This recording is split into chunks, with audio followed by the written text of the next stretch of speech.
नेहरू जी ने शुरू किया, इंदिरा जी ने आगे बढ़ाया और राजीव जी ने भी उसको ताकत दी, खाद पानी देने का काम किया। क्यों? संविधान के साथ खिलवाड़ करने का लहू उनके मुंह लग गया। पिछले 11 साल से नेहरू जी को कोस रहे हैं, आखिर कब तक कोसिएगा? थोड़ा पंडित नेहरू जी के बारे में पढ़िए, तब पता चले कि पंडित नेहरू की शख्सियत का नाम है। दुनिया का पहला ऐसा राजनेता जिसने अपनी जिंदगी की आजादी के लिए, देश की आजादी के लिए 3259 दिन अंग्रेजों की जेल में बिताए। पंडित नेहरू एक ऐसे महान शख्स जिनके पिता पंडित मोतीलाल नेहरू, जिनकी बहन विजय लक्ष्मी पंडित, जिनके बहनोई पंडित रंजीत सीताराम, जिनकी बेटी इंदिरा गांधी, जिनके दामाद फिरोज गांधी, सब ने अंग्रेजों से लड़ते हुए स्वतंत्रता आंदोलन में जेल काटी। आप किस मुंह से उनकी लकीर छोटी करने की बात करते हैं? नहीं कर पाइएगा, 7 जन्मों में नहीं कर पाइएगा, क्योंकि जिस्म की मौत कोई मौत नहीं होती है। जिस्म मिट जाने से इंसान नहीं मर जाते, धड़कने रुकने से अरमान नहीं मर जाते, सांसें थम जाने से ऐलान नहीं मर जाते। जिस्म की मौत कोई मौत नहीं होती। बहुत कम बोलने वाले डॉक्टर मनमोहन सिंह ने बहुत ज्यादा बोलने वाले प्रधानमंत्री जी को जब देश की बागडोर सौंपी थी तो $1.58 का था। इन दिनों रुपए की अहमियत गिरती है तो न तो देश की प्रतिष्ठा गिरती है, ना प्रधानमंत्री की गरिमा। जिस देश में 80 करोड़ लोगों को 5 किलो राशन के लिए कतारों में लगना पड़ता हो, उस देश में यह सरकार 12 लाख तक के टैक्स न लेने के लिए अपनी पीठ थपथपा रही है। इस सरकार का बाजार और महंगाई पर कोई नियंत्रण नहीं रह गया है। चाहे देश में लहसुन 400 रुपए किलो बिक जाए, टमाटर 100 रुपए किलो बिक जाए, प्याज का दाम सुनकर आंखों में आंसू आ जाए, लेकिन वित्त मंत्री महोदया बजट में महंगाई का मां भी नहीं बोलती हैं। आखिर कौन सी नफरत है?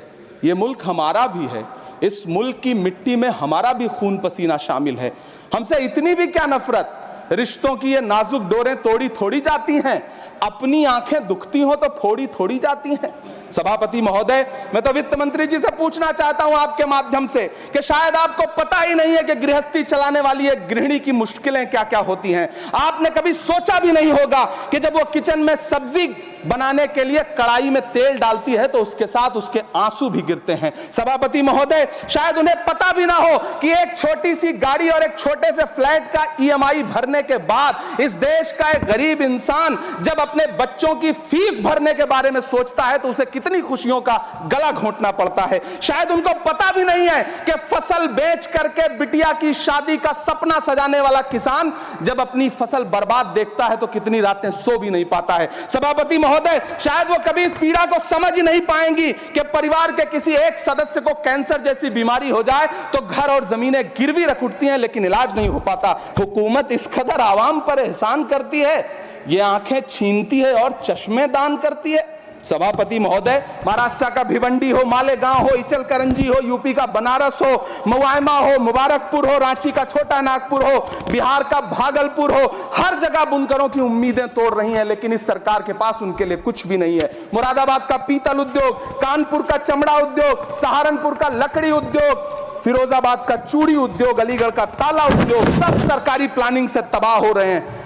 इन तमाम के बीच सरकारी सपोर्ट से बस एक उद्योग फल फूल रहा है, नोएडा का नफरत उद्योग। सभापति महोदय, जिस देश में 40 से 45% मेडिकल फैकल्टी की सीट खाली हो, वहां बजट में 75,000 नए मेडिकल सीट्स का ऐलान हो रहा है। सरकार बहादुर, कम से कम इस देश के पढ़े लिखे युवाओं को तो मूर्ख समझना बंद करिए।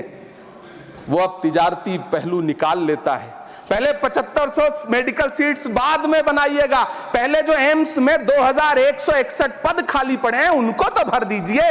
वो अब तिजारती पहलू निकाल लेता है। मैं कुछ कहूं तो तराजू निकाल लेता है। मैं इसलिए भी तेरे फन की कद्र करता हूं तो झूठ बोल के आंसू निकाल लेता है। सभापति महोदय, फिर झूठ आया है, मैं उसे मिथ्या कर दे रहा हूं। शायरी में बार बार आ जाता है, क्या करूं।